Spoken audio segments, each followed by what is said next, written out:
Big boss Malayalam season 7. അല്ല, ഈ അനീഷിന് എന്ത് പറ്റി? കാരണം ഇന്ന് രാവിലെ തൊട്ട് ഇന്ന് രാവിലെ തൊട്ടല്ല, ഫാമിലി വന്ന് പോയതിന് ശേഷം അനീഷിൻ്റെ ഒരു ക്യാരക്ടർ ചെറിയൊരു ചേഞ്ച് ആയതുപോലെ എനിക്ക് തോന്നുന്നുണ്ട്. കാരണം ഇച്ചിരി വെറുപ്പീര് തുടങ്ങിയിട്ടുണ്ടോ എന്നൊരു ഡൗട്ട്. കാരണം ഞാൻ അനീഷിൻ്റെ ഗെയിമും കാര്യങ്ങളൊക്കെ എനിക്ക് ഇഷ്ടമാണ്. അനീഷ് എന്നൊരു വ്യക്തിയെ ഇഷ്ടമാണ്. പക്ഷേ ഇന്നത്തെ രാവിലെ ലൈവിനകത്തും കിച്ചണിനകത്ത് ഫൈറ്റ് തുടങ്ങിയിരിക്കുകയാണ്. അനാവശ്യമായിട്ടുള്ള ഫൈറ്റുകളാണ് ഇതൊക്കെ. ഇപ്പം ഈ ഒരാഴ്ച ഫുള്ള് കിച്ചണിനകത്ത് ക്യാപ്റ്റൻസി എടുത്ത് വെച്ചിടം തൊട്ട് ഫൈറ്റ്, അങ്ങോട്ടും ഇങ്ങോട്ടും ഫൈറ്റാണ്. അനുമോളുമായിട്ട് ഫൈറ്റ്, അക്ബറുമായിട്ട് ഫൈറ്റ്, അപ്പം മൊത്തം ഫൈറ്റാണ്.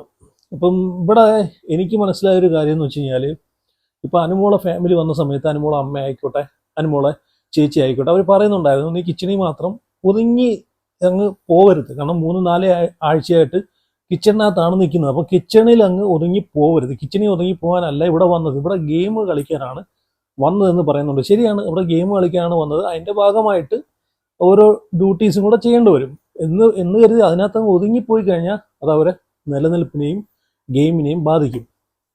അപ്പോൾ ഇവിടെ ഇപ്പം അനീഷ് ക്യാപ്റ്റനാണ്. ശരിയാണ്, ഒരു ക്യാപ്റ്റൻ ഡ്യൂട്ടീസൊക്കെ ഡിവൈഡ് ചെയ്ത് കൊടുക്കുക, അറേഞ്ച് ചെയ്യുക, അതൊക്കെ ക്യാപ്റ്റൻ്റെ ഉത്തരവാദിത്തമാണ്. പക്ഷേ അവിടെ ഒരു കാര്യം എന്ന് വെച്ച് കഴിഞ്ഞാൽ, നമ്മൾ ശ്രദ്ധിക്കേണ്ട ഒരു കാര്യം എന്ന് വെച്ച് കഴിഞ്ഞാൽ, ഇപ്പോൾ ലൈവിനകത്ത് ഞാൻ കണ്ടതെന്ന് വെച്ച് കഴിഞ്ഞാൽ, അനുമോൾ ഇന്നലെ പറയുന്നുണ്ടായിരുന്നു, ആദിലെടുത്ത് പറയുന്ന പോലെ എൻ്റെ അടുത്ത് ആജ്ഞാപിക്കാൻ വരല്, ഞാൻ ആദിലെ അല്ലെന്ന് പറയുന്നുണ്ടായിരുന്നു. അപ്പോൾ ഈ അനീഷിൻ്റെ ഇവിടുത്തെ ടോണ്, സംസാരിക്കുന്ന രീതി ശരിയല്ല. കാരണം എന്താ വെച്ച് കഴിഞ്ഞാൽ, ഇല്ലേ മുതലാളിമാർ തൊഴിലാളിമാരോട് ചെയ്യുന്ന ഗൾഫ് രാജ്യങ്ങളിലൊക്കെ സൂപ്പർവൈസർമാരൊക്കെ അവരെ കീഴിൽ പണിയെടുക്കുന്ന ആൾക്കാരെ കൊണ്ട് ജോലി എടുപ്പിക്കുന്ന രീതിയും ഒരു ശൈലിയുണ്ടല്ലോ, അതേ രീതിയിലാണ് ഈ അനീഷ് അനുമോളുടെ അടുത്തായിക്കോട്ടെ ഇപ്പോൾ അവരുടെ കിച്ചൺ ടീമിലുള്ള ആൾക്കാരുടെ അടുത്ത് പെരുമാറുന്നത്. എന്ന് വെച്ച് കഴിഞ്ഞാൽ ആജ്ഞാപിക്കുവാണ്, നീ പോയി അത് ചെയ്, ഇത് ചെയ്, നീ മറ്റേത് ചെയ്, ഇങ്ങോട്ട് വാ, പോയി അത് ചെയ്.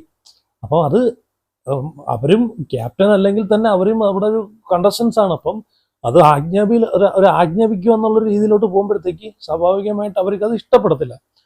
അപ്പോഴാണ് ഈ പ്രശ്നം ഉണ്ടാകുന്നത്, വഴക്കുണ്ടാകുന്നത്. അപ്പം അനുമോൾ ഇന്നലെയും പറഞ്ഞിട്ടുണ്ടായിരുന്നു. അപ്പം ഞാൻ ഇന്നലെയും ഞാനൊക്കെ ഇട്ട വീഡിയോസിനകത്ത് അനീഷിനെ സപ്പോർട്ട് ചെയ്ത് ഞാൻ സംസാരിക്കുന്നുണ്ടായിരുന്നു. കാരണം ഒരു കിച്ചൺ ക്യാപ്റ്റൻ ഡിവൈഡ് ചെയ്ത് ഡ്യൂട്ടി കൊടുക്കുന്ന സമയത്ത് ചെയ്യുക ശരി തന്നെ. പക്ഷേ ഇന്നത്തെ രാവിലത്തെ ലൈവ് കണ്ടപ്പോഴത്തേക്ക് എനിക്ക് മനസ്സിലായെന്ന് വെച്ച് കഴിഞ്ഞാൽ, അനീഷിൻ്റെ കുറച്ച് ആജ്ഞാപിക്കലുണ്ടല്ലോ, അത് ഇച്ചിരി ഇറിറ്റേഷനായിട്ട് തോന്നുന്നുണ്ട്. കാരണം അത് ഞാൻ പറഞ്ഞല്ലോ, ഇപ്പം അവിടെ എല്ലാവരും കണ്ടസ്റ്റൻസ് ആണ്, അല്ലാതെ ഒരാൾ മാത്രം അവിടെ കണ്ടൻസ് ഒരു മത്സരാർത്ഥിയും ബാക്കി എല്ലാവരും അവിടുത്തെ തൊഴിലാളിയും, ഒരാൾ മാത്രം രാജാവ് എന്നുള്ളൊരു രീതിയിൽ കാണുന്നൊരു ഇതുണ്ടല്ലോ. ആജ്ഞാപിക്കുക എന്നുള്ളൊരു രീതിയിൽ പോയി കഴിയുമ്പോഴത്തേക്ക് ആരാണെങ്കിലും അവിടെ ജോലി ചെയ്യത്തില്ല, അത് വേറെ കാര്യം. അപ്പോൾ അവർക്ക് എല്ലാവർക്കും ഒരുമിച്ച് ചെയ്യാവുന്ന വർക്കേ ഉള്ളൂ. രാവിലെ ഇപ്പോൾ അനീഷ് കുളിച്ച് റെഡിയായിട്ട് മുമ്പേ വരുന്നു, ചായ ഇടുന്നു, ശരി, ഓക്കെ. മറ്റുള്ളവർ ചിലപ്പം ഒന്ന് വരാൻ വൈകും. എല്ലാവരെയും ഉറക്കം ഒരുപോലെ ആയിരിക്കത്തില്ല. എല്ലാവരെയും ലൈഫ് സ്റ്റൈൽ ഒരുപോലെ ആവത്തില്ല. ചിലപ്പം അനീഷിൻ്റെ ലൈഫ് സ്റ്റൈൽ ചിലപ്പോൾ അതുപോലെ ആയിരിക്കാം അനീഷ് ഫോളോ ചെയ്തുകൊണ്ട് പോയത്. അപ്പം മറ്റുള്ളവരെ എണ്ണിച്ചിട്ട് ഒന്ന് വാഷ്റൂമിലൊക്കെ പോയി ഒന്ന് ഫ്രഷായി വരാൻ കുറച്ച് ടൈം എടുക്കുമായിരിക്കും. ചിലവർക്ക് ബാത്റൂമിലൊക്കെ പോകുമ്പോൾ കുറച്ച് ടൈം വേണം. അപ്പം അതൊക്കെ ഉണ്ടല്ലോ. അപ്പോൾ എല്ലാത്തിനും ഇങ്ങനെ വാശി പിടിക്കുന്ന ഒരു രീതി, അത് ശരിയായിട്ടുള്ളൊരു രീതിയായിട്ട് എനിക്ക് തോന്നുന്നില്ല. കാരണം ഇന്നത്തെ ലൈവിനകത്ത് എനിക്ക് തോന്നുന്നു അനീഷിൻ്റെ ഫാമിലി പോയതിന് ശേഷം കുറച്ച് ഹിന്ദൊക്കെ കൊടുത്തല്ലോ. അപ്പോൾ അത് പിന്നെ അനീഷിൻ്റെ ഒരു ക്യാരക്ടർ ചേഞ്ച് ആയിട്ട് ഒരു ചെറിയ രീതിയിൽ വെറുപ്പീരിലോട്ട് പോകുന്നുണ്ടോ എന്ന് ഡൗട്ടുണ്ട്. കാരണം എനിക്ക് അനീഷിന് ഇഷ്ടമാണ്. കാരണം ആ രീതിയിലോട്ട് പോകുന്നതുകൊണ്ട് എനിക്ക് അത് അത്രയും കൊണ്ട് നമ്മൾ ഇഷ്ടപ്പെടുന്ന ഒരാൾ വേറൊരു രീതിയിലേക്ക്, ഗെയിമിൽ നിന്ന് മാറി വേറൊരു രീതിയിലേക്ക് പോകുമ്പോഴത്തേക്ക്, ഇപ്പം ഞാൻ ഓൾറെഡി പറഞ്ഞിട്ടുണ്ടായിരുന്നു, അനീഷിൻ്റെ ബ്രദർ വന്ന സമയത്തൊക്കെ വെളിയിൽ നടക്കുന്ന കുറച്ച് ഹിന്റ് എന്ന് വെച്ച് കഴിഞ്ഞാൽ, ഒറ്റയ്ക്ക് നീ വന്ന സമയത്ത് എങ്ങനെയായിരുന്നു അതുപോലെ ഇന്ന് കളിക്കാനൊക്കെ പറഞ്ഞിട്ടുണ്ടായിരുന്നല്ലോ. അപ്പം നമ്മളിവിടെ ഒരു കാര്യം ചിന്തിക്കേണ്ടതെന്ന് വെച്ച് കഴിഞ്ഞാൽ, അനീഷ് വന്ന സമയത്ത് ഒറ്റയ്ക്ക് നിന്നാണ് കളിച്ചത്, ശരി തന്നെ. പക്ഷേ ആ സമയത്തൊന്നും നമുക്ക് ജനങ്ങൾക്ക് അത്ര ഉൾക്കൊള്ളാൻ, കുറേ പേര് ഇഷ്ടപ്പെടുന്നുണ്ടായിരുന്നു ആ ഒരു സ്ട്രാറ്റജി, കുറേ പേർക്ക് ഇഷ്ടമല്ലായിരുന്നു. പിന്നെ അനീഷ് എല്ലാവരുമായിട്ട് സോഷ്യലായിട്ട് ഇടപഴകി ഷനവാസുമായിട്ടുള്ള ഒരു ഫ്രണ്ട്ഷിപ്പിലേക്ക് വന്നതിന് ശേഷമാണ് അനീഷിനെ ജനങ്ങൾ ഇഷ്ടപ്പെടാൻ തുടങ്ങിയത്. ആളൊരു സോഷ്യലായി തുടങ്ങിയതിന് ശേഷമാണ്. അപ്പം വീണ്ടും അതേ ഒരു സ്ട്രാറ്റജി ഫോളോ ചെയ്ത് പുറത്തുനിന്ന് വന്ന ആൾക്കാർ കൊടുത്ത ഹിന്റ് വെച്ചിട്ട് എനിക്ക് സപ്പോർട്ടുണ്ട് എന്ന് വിശ്വസിച്ച്, അല്ലെങ്കിൽ ആ ഒരു മനസ്സിൽ ആ ഒരു വിചാരം വെച്ചിട്ട് അനീഷ് കയറിയ അന്ന് തൊട്ടുള്ള ആ ഒരു സ്വഭാവം കാണിച്ചു കഴിഞ്ഞാൽ ഉറപ്പായിട്ടും ആൾക്കാർ വെറുക്കും. അതിലൊരു ഡൗട്ടും ഇല്ല. ഇപ്പം എനിക്ക് തോന്നുന്നു ആ ഒരു ഇതിലോട്ടാണ് പോകുന്നതെന്ന് എനിക്ക് തോന്നുന്നുണ്ട്. കാരണം തൊടുന്നതിനും പിടിക്കുന്നതിനും എല്ലാം അനീഷ് വഴക്കുണ്ടാക്കുന്നുണ്ട്, ദേഷ്യം കാണിക്കുന്നുണ്ട്. ആ ഒരു അന്ന് കാണിച്ച അതേ രീതിയിൽ റിപ്പീറ്റ് സംസാരങ്ങൾ ഇടയ്ക്ക് വെച്ചിട്ട് കുറവുണ്ടായിരുന്നു ആ സംസാരങ്ങളും കാര്യങ്ങളൊക്കെ. അപ്പോൾ ഇവിടെ അനീഷ് ആജ്ഞാപിക്കുമ്പം ചെയ്യാനെ കൊണ്ട് ഈ പറഞ്ഞ പോലെ അനു ആയിക്കോട്ടെ അക്ബർ ആയിക്കോട്ടെ ഇവരാരും അവിടുത്തെ അടിമയല്ല, അവരും കണ്ടസ്റ്റൻസ് ആണ്. പിന്നെ ഒരു ക്യാപ്റ്റൻ എന്ന രീതിയിൽ മാന്യമായിട്ട് പറയാം, അനുമോൾ അത് ചെയ്യുക, അനുമോൾ ഇത് ചെയ്യുക. പക്ഷെ അവിടെ ഒരു ആജ്ഞാപിക്കലോട്ട് പോകുമ്പോഴത്തേക്കാണ് അവർക്ക് ഇഷ്ടപ്പെടാത്ത. അനുമോൾ വന്ന് ചെയ്തേ പറ്റൂ, അക്ബർ ഉള്ളി അരിഞ്ഞേ പറ്റൂ ഇങ്ങനെ പറയുമ്പോഴത്തേക്ക് അതൊരു ആജ്ഞാപിക്കൽ തന്നെയാണ്. അതിനകത്ത് ഇപ്പം ഇതേ ആജ്ഞാപിക്കൽ വേറെ ആരെങ്കിലും അനീഷിനോട് കാണിച്ചു കഴിയുമ്പോഴത്തേക്ക് അനീഷ് എങ്ങനെ ആയിരിക്കും പെരുമാറുന്നത്? ഇപ്പം കഴിഞ്ഞ ദിവസം തന്നെ അക്ബറും അനീഷും തമ്മിലൊരു ഫൈറ്റ് കിച്ചനകത്തുണ്ടായിരുന്നു. അപ്പം അതിൽ അനീഷ് പറയുന്നുണ്ട്, അക്ബർ എന്നെ ആജ്ഞാപിക്കാനൊന്നും വരേണ്ട കാര്യമില്ല എന്ന് അനീഷും പറയുന്നുണ്ട്. എന്നെ ഭരിക്കാൻ അക്ബർ വരണ്ട, എനിക്കറിയാൻ ചെയ്യാൻ, എന്നെ നിയന്ത്രിക്കാൻ അക്ബർ വരണ്ട എന്ന് പറയുന്നുണ്ട്. അപ്പം ആ ഒരു വ്യത്യാസമാണ് ഇവിടെ ഉള്ളത്. കാരണം അനീഷ് മറ്റുള്ളവർക്ക് പറയുമ്പോഴത്തേക്ക് മറ്റുള്ള ആൾക്കാർക്ക് അതൊരു ആജ്ഞാപിക്കലായിട്ട് തോന്നുന്നുണ്ടെങ്കിൽ അങ്ങനെ പറയാതിരിക്കുക, സംസാരിക്കാതിരിക്കുക, നൈസായിട്ട് താഴ്മയുള്ള രീതിയിൽ താഴ്മയോടുകൂടി സംസാരിക്കുക. ഒരു ക്യാപ്റ്റൻ ആണെങ്കിൽ ക്യാപ്റ്റൻ്റെ റെസ്പോൺസിബിലിറ്റിയാണ് ആ ക്യാപ്റ്റൻ്റെ കീഴിൽ വർക്ക് എടുക്കുന്ന ആ ക്യാപ്റ്റൻ്റെ കീഴിൽ നിൽക്കുന്ന ആൾക്കാർ ജോലി ചെയ്യുന്നുണ്ടോ, എടുക്കുന്നുണ്ടോ, എന്തെങ്കിലും ക്യാപ്റ്റൻ കൊടുക്കുന്ന കാര്യങ്ങൾ ഡിവൈഡ് ചെയ്ത് അവർ അത് ഫോളോ ചെയ്യുന്നുണ്ടോ എന്ന് നോക്കേണ്ടത്, അവിടെ ചെക്ക് ചെയ്യേണ്ടതെല്ലാം ക്യാപ്റ്റൻ്റെ റെസ്പോൺസിബിലിറ്റി തന്നെയാണ്, അതിലൊരു ഡൗട്ടും ഇല്ല. പക്ഷേ അതിന് ഈ പറയുന്ന പോലെ ഒരു ആജ്ഞാപിച്ച് ചെയ്യിപ്പിക്കുന്ന രീതി ഉണ്ടല്ലോ, അതും ഇതും തമ്മിൽ ഒരുപാട് വ്യത്യാസമുണ്ട്.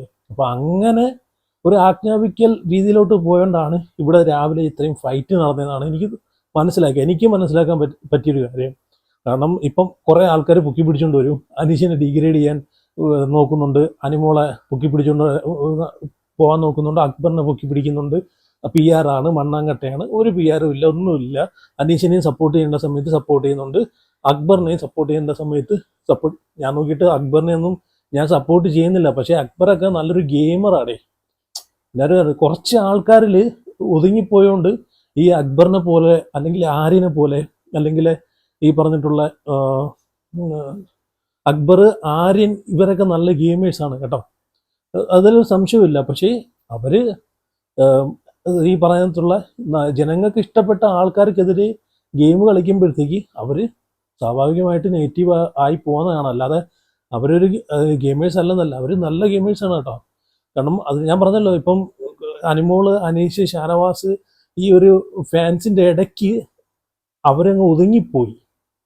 അവരെന്ത് ഇവർക്കെതിരെ സംസാരിച്ചാലും എന്ത് പ്രവർത്തിച്ചാലും അവരെ നെഗറ്റീവ് ആക്കുന്ന ഒരു രീതിയിലായി കഴിഞ്ഞു. അല്ലെങ്കിൽ അവരൊക്കെ നല്ല ഗെയിമേഴ്സാണ്, അക്ബറൊക്കെ നല്ല ഗെയിമേഴ്സാണ് കേട്ടോ, എനിക്ക് മനസ്സിലായൊരു കാര്യമാണ്. അതുപോലെ ആര്യനൊക്കെ ഉണ്ടല്ലോ, ഇച്ചിരി ആ ഒരു ആര്യൻ്റെ ഒരു അൺമെച്യൂരിറ്റി രീതിയൊക്കെ മാറ്റിയിട്ട് സ്ട്രോങ് ആയിട്ട് കയറി വന്ന ആര്യനൊക്കെ നല്ല ടോപ്പ് 5 എത്തേണ്ട മത്സരാർത്ഥിയായിരുന്നു. അപ്പോൾ എന്തായാലും ഇതിനെ പറ്റിയിട്ട്, ഈ മോർണിംഗിൽ നടന്ന ഫൈറ്റിനെ പറ്റിയിട്ട് നിങ്ങളെ വിലയേറിയ അഭിപ്രായങ്ങൾ ഉറപ്പായിട്ട് കമൻറ്റ് ചെയ്യുക. അപ്പം എനിക്ക് രാവിലെ തോന്നിയ, എനിക്ക് കണ്ട കാര്യമാണ്, എനിക്കും എൻ്റെ അഭിപ്രായമാണ് ഞാൻ പറഞ്ഞത്. അല്ലാതെ ഇവിടെ ഒരാളെയും ഡിഗ്രേഡ് ചെയ്യാനോ ഒരാളെയും മോശക്കാരനാക്കാനോ രീതിയിൽ ഞാൻ പറയത്തില്ല. നിങ്ങളെപ്പോലെ കണ്ട് വിലയിരുത്തിയൊരു കാര്യമാണ്. അപ്പം കുറേ ആൾക്കാർ എടുത്തുകൊണ്ട് വരും, ലൈവ് നിങ്ങൾ കണ്ടിട്ടാണോ സംസാരിക്കുന്നത്? ഞാനും ലൈവ് കണ്ടിട്ട് തന്നെയാണ് സംസാരിക്കുന്നത്. അപ്പം പല ആൾക്കാർക്കും പല ചിന്താഗതിയായിരിക്കും, പല കാഴ്ചപ്പാടായിരിക്കും. ഇപ്പം എനിക്ക് തോന്നുന്നു ഒരു ഭൂരിപക്ഷം പേരും സപ്പോർട്ട് ചെയ്യുന്ന ആൾക്കാർക്ക് അനുകൂലമായിട്ടേ സപ്പോർട്ട് ചെയ്യും. അവരിനി എന്ത് മോശത്തരം കാണിച്ചാലും അവരെ സപ്പോർട്ട് ചെയ്തിട്ടേ കമൻറ്റ് ഇടൂ.